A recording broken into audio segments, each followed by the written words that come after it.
Healthy living shouldn't feel like a chore. Healthy living should be a way of life. Welcome back to Self-Dom Beautiful Humans. This week is a solo episode with me. I'm going to do a Q&A. I feel like there's been a lot happening in my life and I just wanted to jump on the mic and give you girlies an update. So on the weekend, I ran the half marathon. I feel like the half marathon was my entire identity. Every time I bumped into someone, they knew I was doing it. I was training. And yeah, it feels so epic that I did it. I am so proud of myself. I ran with one of my best friends, Robbie, who has done a half marathon before. She's always been a runner. And I said to her, I don't think I'll be able to keep up with you, but I will start with you. And I felt like I was sprinting. I thought there is no way that I'll be able to keep this pace. But oh my God, mind over matter. And you just go, you just do it. And there's people on the side of the road with signs. And it's just such an incredible vibe. My favorite sign was a girl and she said, "You thought this was hard, try Hinge." And I literally looked at my best friend and I was like cracking up. It was just so good. So if you've been on the fence about doing a half marathon, I actually do recommend it. It was a bucket list moment for me. However, I've seen some of your questions and I'll dive a little bit deeper into my training and kind of an overview of how it all went down. But all in all, it was a really great experience. And that was the Hoka half I did. I also did it on my 30th birthday. So I am officially 30. This is the first birthday I actually feel a little bit different. Usually it's like, whatever. But I do feel a little bit different. And yeah, I'm excited. I used to think 30 was so old. And now I'm 30 and I'm like, life has just begun. And I'm really excited for this next chapter. There's been so much going on in my life and it just feels like a really nice clean slate, fresh start. So bring on 30. Thank you for all of the birthday wishes as well.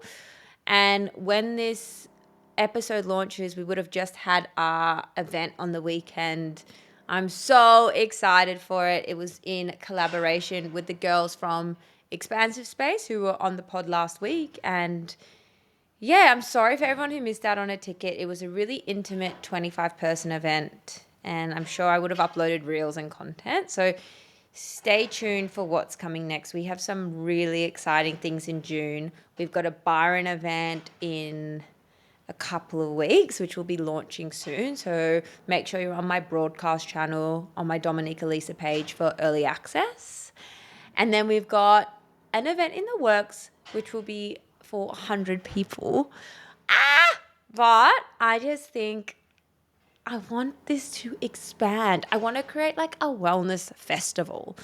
So yeah, a lot going on, a lot of exciting things, and I'm excited to bring you all with me. My last little life update is our wedding. So I am trying on my final toile tomorrow and I'm so excited for my dress. I haven't shown anyone. I'm not showing any bridesmaids, no family. I just am going with my heart and what I really think that I will love. I think it's so easy, especially with weddings, to see what everyone else is doing and take everyone else's opinion, that you kind of forget what you love and what will make you feel the most beautiful on that day.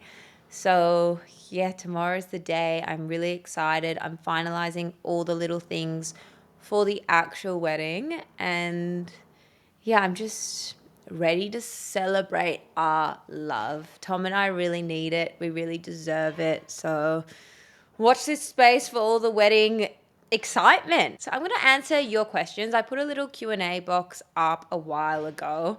It's taken me a hot minute to get to them, but we're here, we're doing them. If you do want to ask any questions, you can also always DM me and I'll put them in a file and get to them at some point, because I really do love answering questions. It feels like it's a way to connect with community. Oh, one last update. Sorry.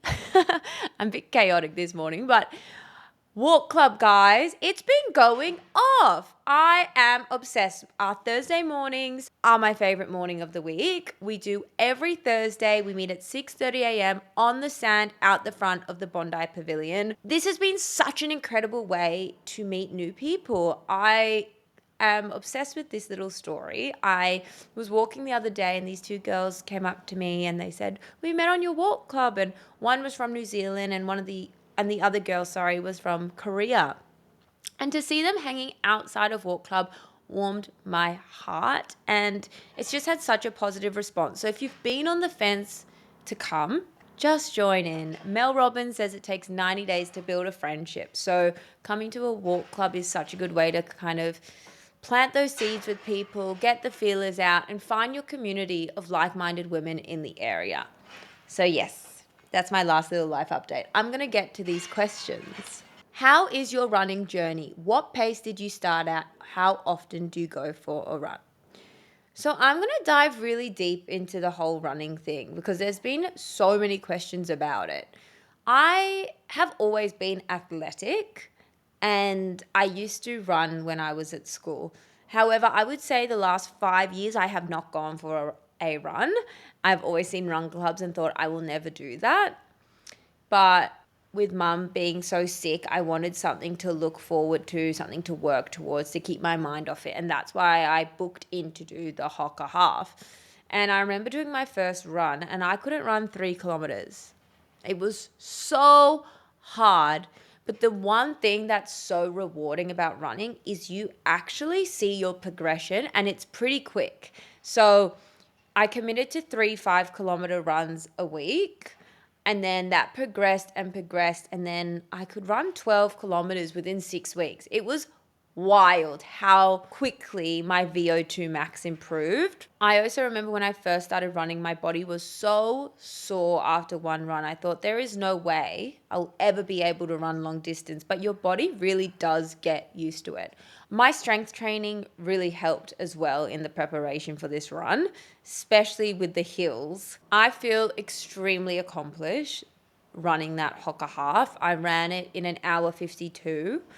And I honestly thought I would do it in 2.5 hours. So I've really, really surprised myself in the best way. It was such a mental game. I just had to keep telling myself, I can do this. I was literally running and going, I can. And Robbie was looking at me, but I had to do affirmations during the whole run to get myself able to get to the end of the line because you can do it. Your mind is telling you you cannot. So overall, it's been a really good experience. However, I do want to note some things. Running is very intense. I felt quite masculine when I was running. And this month I actually haven't had my cycle. It's been 41 days now. My Aura ring keeps telling me my cycle's going to come and it's not. And I actually think it's because of the running.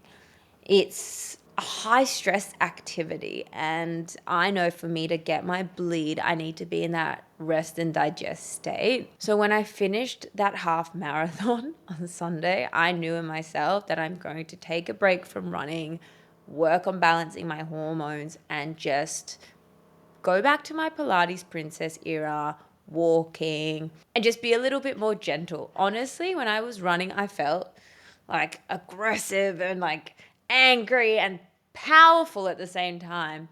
But my body is literally telling me it's time to rest. I also found that when I did my training and I would run over 10Ks, I was exhausted. My body felt very stressed.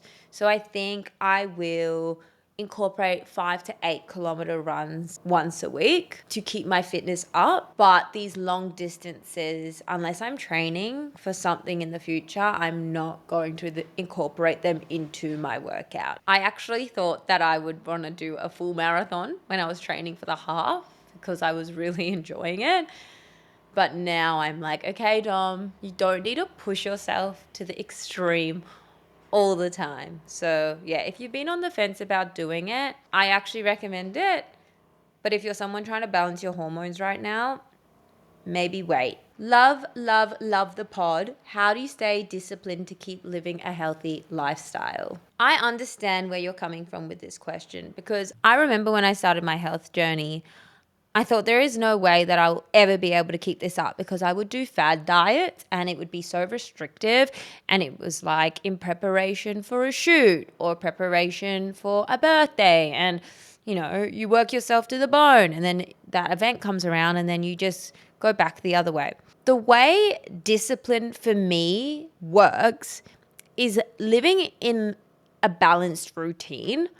I don't find it hard to get up, move my body, meditate, practice gratitude, cook at home. I actually enjoy it. And this comes from years of practice and rewiring my brain and learning what works for me. So, what I would say to you if you're someone struggling with discipline is find the things that you love. For example, if you are someone who's like, okay, I'm going to pick up running, but you dread running, let's try something else because it's going to be so hard to stay disciplined to something that you hate. Maybe try Pilates. Maybe it's slow walking. Maybe it's yoga. Maybe it's boxing. Try a variety of things until you find a movement piece that you really love. That's what Pilates is to me. I am so excited to go to Pilates. I can find it so easy to be disciplined with that sort of movement. Same with my morning walk. I absolutely love it. So find things that you love. Again, when it comes to cooking and nutrition, this can be a little bit hard because if you've been eating a diet which is high in sugar, it's very addictive and processed foods are made for you to get addicted to. So it can be really hard to rewire your brain, but they say it takes 30 days. So do 30 days without processed food, packaged food, and truly your body starts craving natural things. I honestly feel that I get the same amount of dopamine, serotonin, joy when I eat a date with peanut butter as someone would who eats a Twix. And it's only because I've been doing it for a long time that it doesn't even feel like discipline. It just feels like a healthy lifestyle. I think one of the biggest things I really want to portray on this podcast is that healthy living shouldn't feel like a chore. Healthy living should be a way of life. I don't want my community doing these summer body challenge and 75 days hard because I want you to really incorporate a balanced lifestyle because I truly believe this is where you get the best results because you're also happy. You're excited to eat a nourishing meal. You're excited to move. Another way to find discipline is through journaling. And you guys know I love journaling, but in the Self-Dom Gratitude Journal, one of the prompts at the end of the day in your evening routine is tonight I am proud of myself for. Tonight I am proud of myself for reinforces to you the good things that you did. And our body loves positive reinforcement. I always talk about this, that we have 9 negative thoughts for every 1 positive thought. So we actually need to be actively finding the good things that we did that day because otherwise we focus on the email we didn't send, the gym class we missed. So when you look at what am I proud of myself for? Often it is, I got up when my alarm went off. I cooked dinner tonight. I didn't get Uber Eats. Reinforce these good things. This is going to help these things that feel difficult become a habit. And when you have habits, it's discipline and it's easy. Another point I wanted to say when it comes to discipline is the people around you are huge. We all know the saying, we're a combination of the 5 people we spend the most time with. But it's true. If your friends are having fast food, going out drinking, and you know deep down you don't want to do it, but you also are scared to be alone, you'll end up going down those bad paths. Find a tribe of people who uplift you. Find a tribe of people who say, let's go watch sunrise in the morning. Let's jump in the ocean even though it's cold outside. Let's go to this community event. Find these people, and it's never too late to find these people. That's why I always say, come to Walk Club, because this is where these amazing like-minded women are. So yeah, people and discipline is huge. You seem so accepting, happy, and at peace with your mum's passing. Can I ask how? So this question really strings a chord with me. I think you're never at peace, I guess, with someone you love so deeply passing away.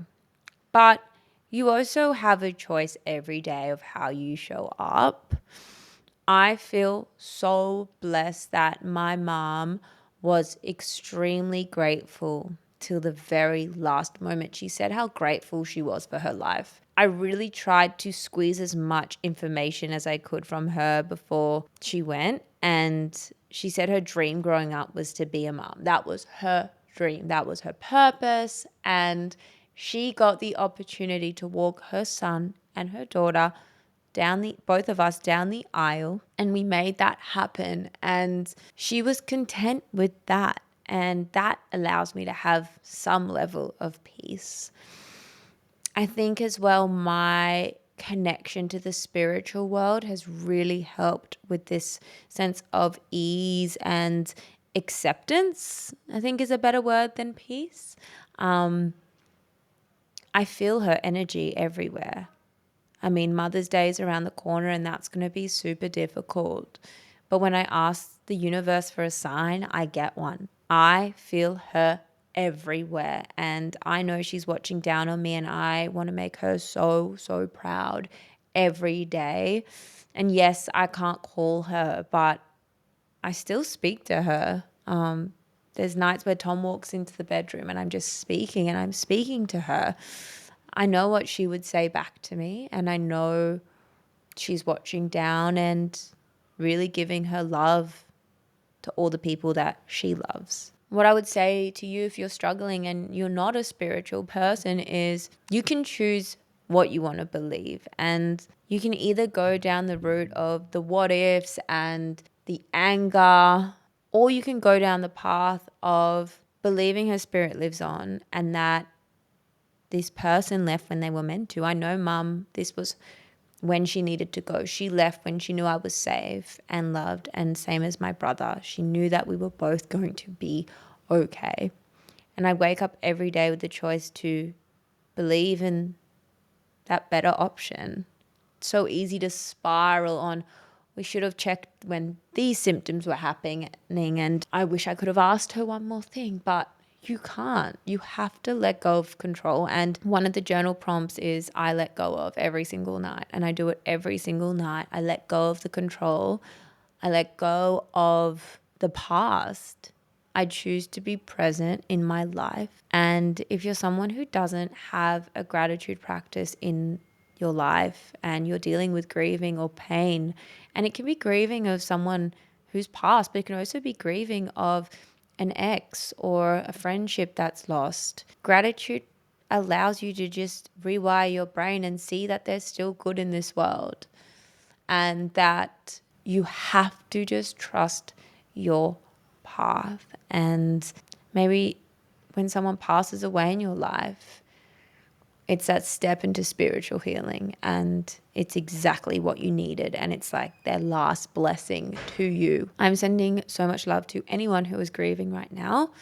You are not alone. It is the most universal feeling. It's something that everyone will experience, and I just think the only way to get through these really tough times is to focus on the things in your life that you can control, which is your own health, your own friendships, and how you show up every day. Workout routine and balance. So as I mentioned, I'm really toning down the working out since doing that run. I am really focused on walking. I'm doing a lot of lymphatic massage. So I go to Orange in Rose Bay to help with my hormones, and I'm doing Pilates.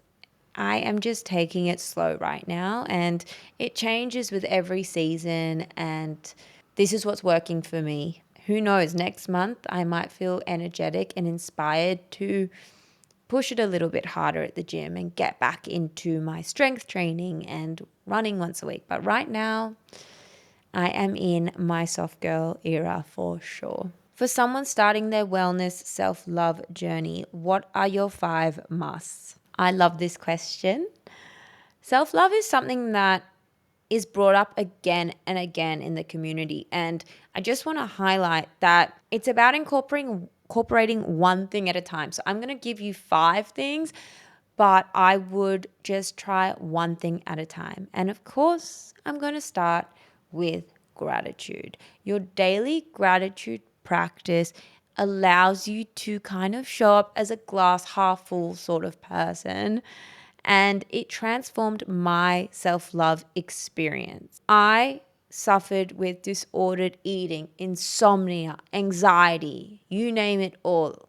And it was only when I started practicing gratitude that my life really transformed, because I stopped focusing on the negative, like you need a nose job, you're too fat under your arms, all the criticism, to being like, wow, I get the opportunity to move my body every day. Wow, I get to meet new people on set. Even just simple things like my matcha is extra delicious this morning. And slowly but surely, my energy shifted.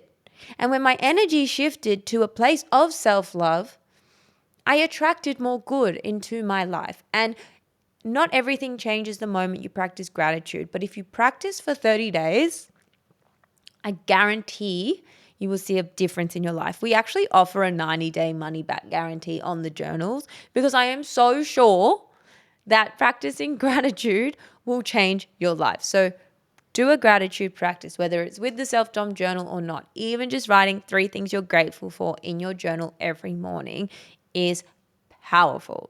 My second must is listen to people who inspire you. We live in a day and age where we have the best thought leaders at our fingertips. If you're someone who's listening to celeb gossip podcasts, I want you to take that away, and I want you to really focus on absorbing positive information. For example, I was listening to the Transform girls this morning talking about inner child work, and I found it really inspiring to find the joy in the little things, to let go of the seriousness. And this really helps your self-love journey. I recommend Mel Robbins, Jay Shetty, Tony Robbins. There's so many incredible podcasts at our fingertips. We are the information we absorb. Choose it wisely. My third way to help find self-love in your life is work with one affirmation. So affirmations are really, really powerful. I want you to say yours out loud. So in our journal, we actually have a page of examples, but you can go on Google, find one that resonates with you. So I use the one, I light up any room I walk into. And this really made such a difference in my life. Like, I truly believe I walk in a room and light it up. Like, I feel like there's a halo on my head because I say this affirmation all the time for years. So you have to say it until you believe it. So if you're working on finding good connections in your life, maybe your affirmation is, I am loved and held by the people in my life, and work on it until you believe it, and then find another one. They can feel so woo-woo to start, but trust me, they are incredible. They really help you find that love for yourself, love for your life. My fourth one is spend time alone. I think when we're struggling with self-love, we don't want to face it. So then we fill up our schedule so that there is no time to even think. I was so guilty of this. I never had free time. I had my weekends from 8 a.m. till 8 p.m. booked out, blocked out with friends, arrangements, dinners, drinks, the whole thing. If you are struggling with your self-love, it's time to go inside. And I know it can be scary, but maybe take yourself out for a little matcha date one morning. Maybe go sit in a park and journal, freehand, whatever's on your mind. We need to connect to that inner voice. That inner voice is going to help you find your purpose and your passion. And I feel like when you're living in purpose and passion, that self-love is so much easier because you really love what you're doing. I also want to say that self-love is a forever journey. I wake up some days, I look in the mirror and I literally feel disgusting, especially if I'm in my luteal phase. If you know, you know. It's a forever journey, but I have these tips and these hacks to maneuver when I feel that inner voice being nasty. So work on spending time alone, even if it's 10 minutes. Maybe you start 10 minutes this week. Next week you do 30 minutes. Then maybe one day you go for a hike with no music for 2 hours. My final tip to find more self-love in your life is to do the things that you love, to stop feeling pressured to be somebody that you're not. So for me, when I've been sober now for 6 months, and it has improved my self-love journey so much because I don't feel pressured to do things that I don't want to do, that will not contribute to my own love, that leave me feeling depleted. So if you're unsure of the things that you love, I want you to take an audit on yourself. When you spend time with certain people or do certain activities, take notice after of how you feel. When you finish, do you feel excited, empowered, energetic, or do you feel depleted? Do you feel exhausted? Do you feel maybe negative about yourself? Those activities we are going to take away from our life because they're the ones that are negatively contributing to our self-love. So even, for example, you might scroll Instagram and then after 10 minutes, you're like, I actually feel shit about myself. At least you're aware now. We're going to stop doing that. What advice would you give to someone who's trying to get their period back? What would you eat? So this has been a big journey for me. It's been over a year now, and I had my period regular and now it's late, which is super frustrating. The biggest contributor to getting my period back was truly resting and eating a high protein breakfast. I used to eat breakfast at about 9:30, 10, and I would have a matcha as soon as I woke up. This is a no-no for your hormones because you wake up and your cortisol starts to rise. Then if you have caffeine, it's just going to increase it even more. So I had to learn to be hungry again in the morning. And I know some women feel, I don't want to eat in the morning. Trust me, even a banana before you have your coffee or your matcha will make such a big difference to your hormones. So breakfast, huge. Resting, huge. Getting enough sleep. I rarely make plans in the morning now. I do obviously my walk club on Thursday, but my mornings are so sacred. I love to meditate. I love to do my gratitude. I do my grounding. These little practices really get me in tune with my feminine energy. And I think a big part of getting your cycle back is feeling in tune with your feminine energy. If something's making you feel like you're in your masculine, I don't think it's going to help your cycle. Look, I'm no expert here, but I am just saying from my own experience. If you were on the pill as well, your B vitamins and your zinc are depleted from the pill. So supplementing those can be really beneficial. I have found that beef liver and omega-3s, my fish oils, have been really, really good at clearing my skin, thank God. I'm also obsessed with electrolytes. So I have the sodium electrolytes. Trust me, they're amazing. Mandarin and pineapple are my favorites. But these little simple tricks have really helped with my hormones. And I remember getting my period back and being so freaking happy and excited. And now I'm on the journey of fertility and getting my body to a place where it can conceive. So, yeah, it's honestly a full-time job because I thought I had gotten my hormones balanced and now I'm doing it all again. So it's just a reminder, your body keeps its score. Your body tells you when something's not right. Listen to it. Have that awareness piece and just get in tune with what it's trying to tell you. When your period's not there, it's a telltale sign that maybe you need to slow down in your life. Maybe there's some stress or some trauma that you need to let go of. Things like breath work and meditation are amazing for that because they take you from that fight or flight to that rest and digest. Explore these different modalities.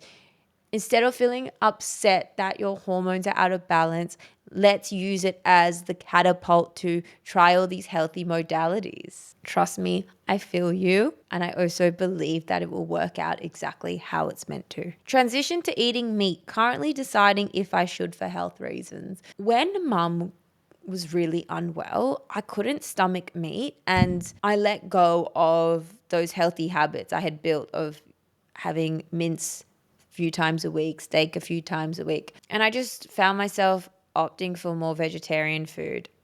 Look, I don't know what the correlation was. I wasn't as hungry, but I just felt really sick at the thought of meat.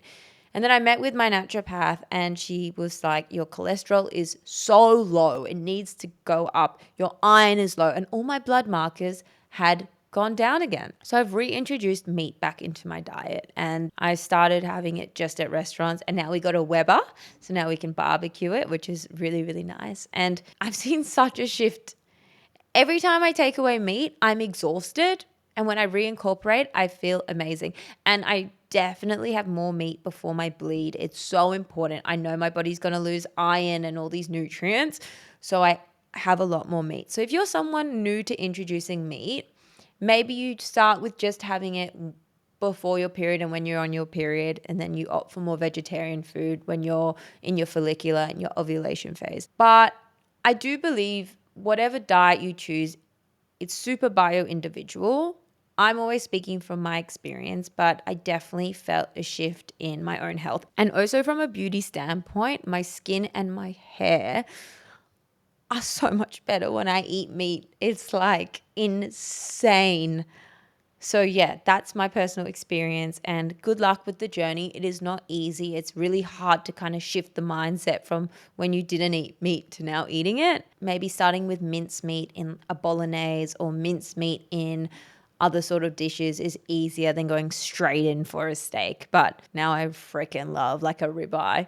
Even just for my birthday, my family and Tom were like, where do you want to go for dinner? Anywhere with a good steak. That's always my response. Final question. I'm sorry I didn't get to them all, but I will do more of these sort of episodes. Let me know if you guys like the solo Q&As, because I will try and even maybe do a second episode a week if you guys say you like them enough.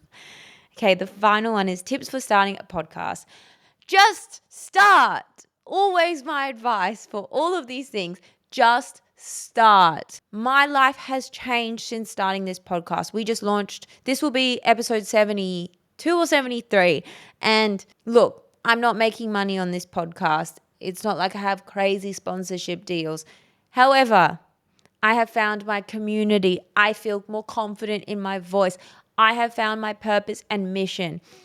If you ask me what would I do for work if money wasn't a thing, it didn't matter, I would choose the podcast. So if you feel the same, start it, do it, and just keep going. Consistency is key.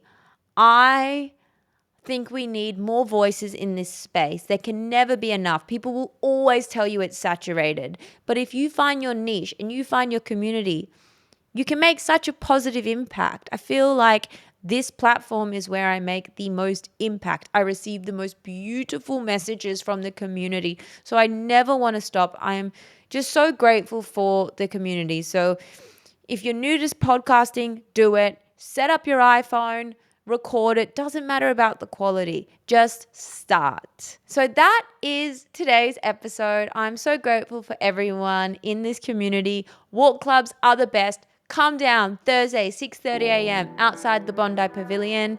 And if I didn't get to your question, send me a DM. I'll try to get back to you. And I will see you on the next episode.